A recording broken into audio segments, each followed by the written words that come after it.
বাংলাদেশের বুকে জগদ্দল পাথরের মতো চেপে থাকা স্বৈরাচারের বিরুদ্ধে ঐতিহাসিক ছাত্র জনতার অভ্যুত্থানের সাক্ষী হয়ে বিদায় নিয়েছে 2024। দেশের গণতন্ত্র পুনঃপ্রতিষ্ঠা ও ভঙ্গুর অর্থনীতিকে সচল করার অঙ্গীকার নিয়ে শুরু হলো নতুন বছর।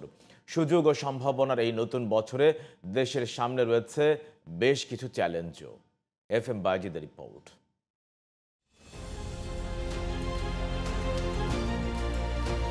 দীর্ঘ 15.5 বছরের স্বৈরাচারী শাসন ব্যবস্থা ধ্বংস করেছে দেশের গণতন্ত্র, অর্থনীতি সহ রাষ্ট্রের সব প্রতিষ্ঠান।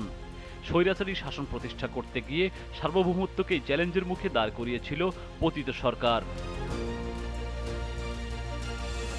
দেশের গণতন্ত্র ফেরাতে সক্রিয় রাজনৈতিক দলগুলো বারবার ব্যর্থ হলেও শেষ পর্যন্ত স্বৈরাচারের বিরুদ্ধে জমদূত হিসেবে সামনে আসে কোটা সংস্কার আন্দোলন।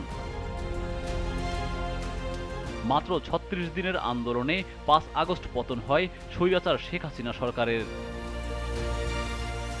ইতিহাসের এক সন্ধিক্ষণে দাঁড়িয়ে নতুন বছরে প্রবেশ করল বাংলাদেশ।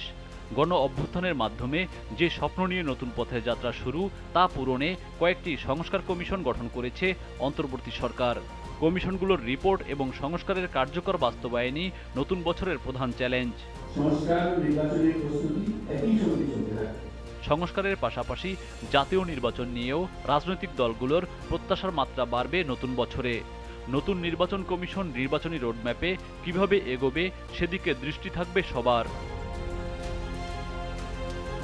মেগা প্রকল্পে লুটপাট আর অর্থ পাচারের মধ্য দিয়ে দেশের যেই ভঙ্গুর অবস্থা তৈরি হয়েছিল শেখ হাসিনা আমলে, সেখান থেকে অর্থনীতির পুনরুদ্ধারের জন্য 2025 সাল হবে সবচেয়ে গুরুত্বপূর্ণ বছর। জুলাই গণহত্যা সহ ফ্যাসিস্ট সরকারের গুম, খুন ও বিচার বহির্ভূত হত্যার বিচারের দাবি জোরালো হচ্ছে প্রতিদিনই। বিডিআর হত্যাকাণ্ড সহ বিভিন্ন অপরাধের বিচার নতুন বছরের বিজয় দিবসের আগেই শেষ করার প্রতিশ্রুতি আছে সরকারের পক্ষ থেকেও।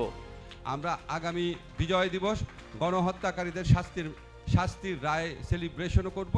তবে নতুন বছরে দেশের জন্য অন্যতম বড় চ্যালেঞ্জ জাতীয় ঐক্য।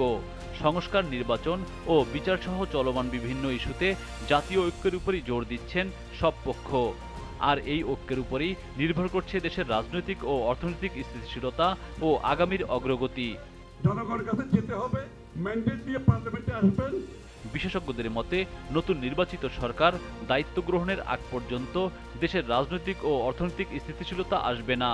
তবে অন্তর্বর্তী সরকারের প্রচেষ্টা অব্যাহত থাকলে দেশের অগ্রগতির সূচকগুলো বড় ধরনের চ্যালেঞ্জের প্রথম ধাপ অতিক্রম করবে 2025 সালেই। FM Bayezid, GTV news, Dhaka.